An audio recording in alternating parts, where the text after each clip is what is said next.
Yes, ഇതിൽ ഏറ്റവും പ്രധാനമായിട്ട് നമ്മൾ കണ്ടിരുന്നത് മാനുഷിക സഹായം എന്നുള്ളതായിരുന്നു. വെടിനിർത്തലിനൊപ്പം തന്നെ ആ കരാറിലുണ്ടായിരുന്ന ട്രംപ് പറഞ്ഞിരുന്ന കാര്യങ്ങളിൽ മറ്റൊന്ന് സൈന്യത്തെ പിൻവലിക്കലായിരുന്നു. ഇതൊന്നും പാലിക്കപ്പെടുന്നില്ല എന്നുള്ളതാണ്. ആ ദുരിതാവസ്ഥയിൽ തന്നെ ഗസയ്ക്ക് കഴിയേണ്ടി വരുന്നു എന്നുള്ള യാഥാർത്ഥ്യവും നമ്മൾ കണ്ടുകൊണ്ടിരിക്കുകയാണ്.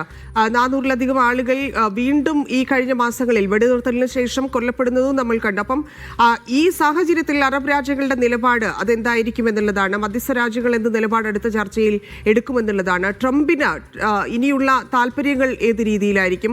ഒപ്പം തന്നെ ഇസ്രായേലിനകത്തുള്ള നെതന്യാഹുവിനുള്ള സമ്മർദ്ദം അതെങ്ങനെയാണ്? ഇതിൽ ഏറ്റവും പ്രധാനപ്പെട്ടത് ഈ മാസം 29-ന് നടക്കുന്ന അമേരിക്കൻ പ്രസിഡന്റ് ഡൊണാൾഡ് ട്രംപും അതോടൊപ്പം തന്നെ ഇസ്രായേൽ പ്രധാനമന്ത്രി ബെന്യാമിൻ നെതന്യാഹുവും തമ്മിലുള്ള കൂടിക്കാഴ്ചയാണ്. അതായിരിക്കും ഒരുപക്ഷെ രണ്ടാം ഘട്ട വെടിനിർത്തലിലേക്ക് നീങ്ങുന്നതിനുള്ള കൃത്യമായിട്ടുള്ള ചില രൂപരേഖ ആ കൂടിക്കാഴ്ചയിൽ ഉണ്ടാവും. ഇസ്രായേൽ ഇപ്പോൾ പ്രത്യക്ഷത്തിൽ നിലപാട് സ്വീകരിച്ചിരിക്കുന്നത് ഹമാസിന്റെ നിരായുധീകരണത്തിന് മുൻഗണന നൽകണം, ഹമാസിന്റെ ഭാഗത്തു നിന്ന് തങ്ങൾക്ക് ഇപ്പോഴും വലിയ വെല്ലുവിളി ഉയരുന്നുണ്ട് എന്നാണ്.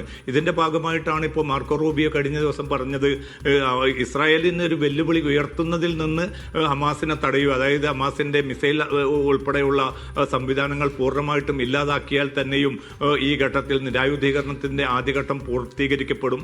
അതിന് അന്തർദേശീയ സേനയുടെ വിന്യാസവുമായി ബന്ധപ്പെട്ട കാര്യങ്ങളാണ് മാർക്കോ റൂബിയോ വ്യക്തമാക്കിയിരിക്കുന്നത്. ഏതൊക്കെ രാജ്യങ്ങൾ സൈന്യത്തെ അയക്കും എന്നത് സംബന്ധിച്ചുള്ള ഒരു വ്യക്തത രൂപപ്പെട്ടിട്ടില്ല. അറബ് മുസ്ലിം രാജ്യങ്ങൾ ഏതൊക്കെ രാജ്യങ്ങളായിരിക്കും ഗസയിലേക്ക് സേനയെ അയക്കുക എന്നത് സംബന്ധിച്ചും കൃത്യമായിട്ടുള്ള ഒരു വ്യക്തതയിലേക്ക് വന്നിട്ടില്ല. ഖത്തറും അതോടൊപ്പം തന്നെ തുർക്കിയും സേനയെ അയക്കാൻ പാടില്ല എന്ന ഒരു നിലപാടാണ് നേരത്തെ മുതൽ ഇസ്രായേൽ സ്വീകരിച്ചു വരുന്നത്.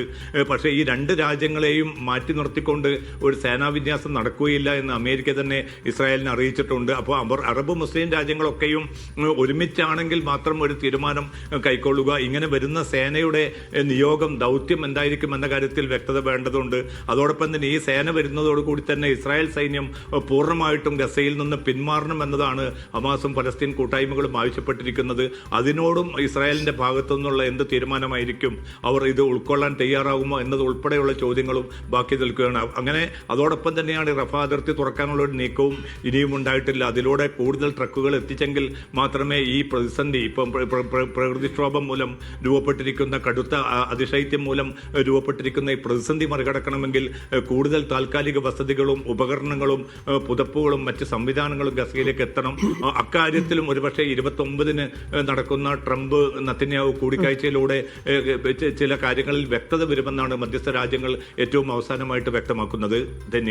ഒപ്പം തന്നെ അതിൽ ഇറാനെതിരെ വീണ്ടും ഒരു ആക്രമണത്തിന്റെ പദ്ധതിയാണോ എന്നുള്ള ചോദ്യങ്ങൾ വരുന്നുണ്ട്. ഇറാനുമായി ബന്ധപ്പെട്ട വിഷയങ്ങൾ കൂടി നെതന്യാഹുവുമായിട്ടുള്ള മാസാവസാനത്തെ ചർച്ചയിൽ നടക്കുമെന്ന് കരുതുന്നു. അതിൽ നിന്ന് ലഭിക്കുന്ന വിവരങ്ങൾ എന്തൊക്കെയാണ്?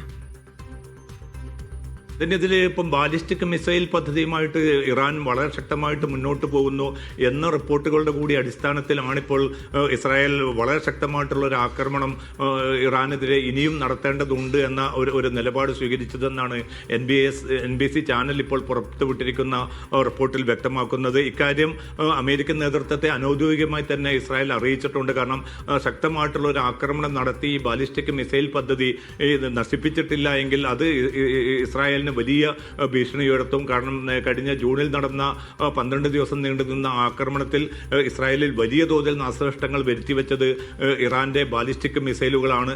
അതുകൊണ്ട് ആ പദ്ധതിയുമായിട്ട് വലിയ ബഹുദൂരം തന്നെ ഇറാൻ ഇപ്പോൾ മുന്നോട്ട് പോയിട്ടുണ്ട്. ആണവ പദ്ധതിയേക്കാൾ കൂടുതൽ ഇസ്രായേൽ ഇപ്പോൾ പേടിക്കുന്നത് ഇറാന്റെ ഈ പുതിയ ഏറ്റവും ദീർഘദൂര ശേഷിയുള്ള പ്രഹരശേഷിയുള്ള ഈ മിസൈലുകളാണ്. അതുകൊണ്ട് അത് എത്രയും പെട്ടെന്ന് നശിപ്പിക്കാൻ ശക്തമായിട്ടുള്ള ഒരു ആക്രമണം അമേരിക്കയുമായി ചേർന്ന് തന്നെ നടത്തണം എന്നൊരു നിലപാടാണ് ഇപ്പോൾ ഇസ്രായേൽ സ്വീകരിച്ചത്. ഇന്നലെ ചേർന്ന സുരക്ഷാ സമിതി യോഗത്തിൽ നെതന്യാഹു ഇക്കാര്യം വ്യക്തമാക്കിയതായിട്ടുള്ള റിപ്പോർട്ടുകളുണ്ട്.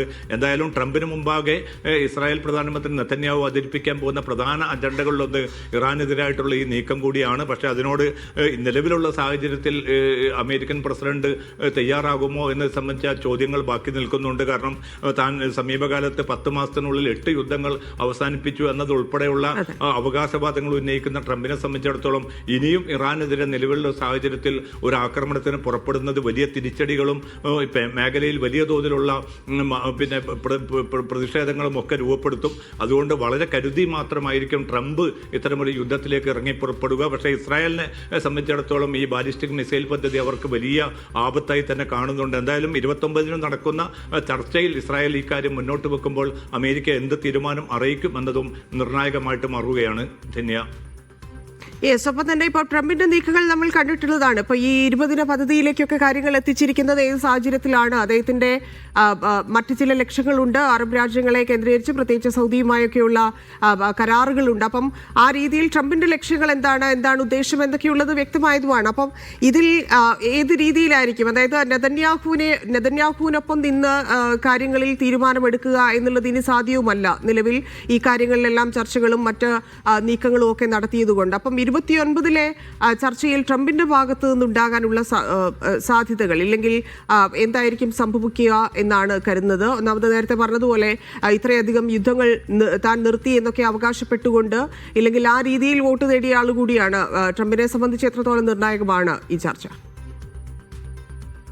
തന്നെ ഇതിലിപ്പോൾ മാർക്കോ റൂബിയോ, മധ്യസ്ഥ രാജ്യങ്ങളായിട്ടുള്ള ഖത്തർ, ഈജിപ്ത്, അതോടൊപ്പം തന്നെ തുർക്കിയുമായി നടത്തിയ ചർച്ചയിൽ റൂബിയോയുടെ ഭാഗത്തു നിന്ന് മുന്നോട്ട് വെച്ച പ്രധാനപ്പെട്ട 2 കാര്യങ്ങളാണ്. ഒന്ന്, ഈ ഗസയിലെ ഇപ്പോൾ പിന്നെ ആവിഷ്കരിച്ചിരിക്കുന്ന ഇപ്പോൾ പ്രാബല്യത്തിലുള്ള ആ വെടിനിർത്തൽ കരാർ ദീർഘകാലത്തേക്ക് തന്നെ മുന്നോട്ട് പോകണമെന്ന കാര്യത്തിൽ അമേരിക്ക ഒരു തീരുമാനത്തിൽ എത്തിച്ചേർന്നിരിക്കുന്നത്. 2ാം ഘട്ടം എന്ത് വില കൊടുത്തും അത് മുന്നോട്ട് കൊണ്ടുപോകണം. ട്രംപ് നേരത്തെ ആവിഷ്കരിച്ചിരിക്കുന്ന 20 പദ്ധതി പൂർണ്ണാർത്ഥത്തിൽ നടപ്പാക്കണം. പശ്ചിമേഷ്യയിൽ സമാധാനം ഉറപ്പാക്കണം.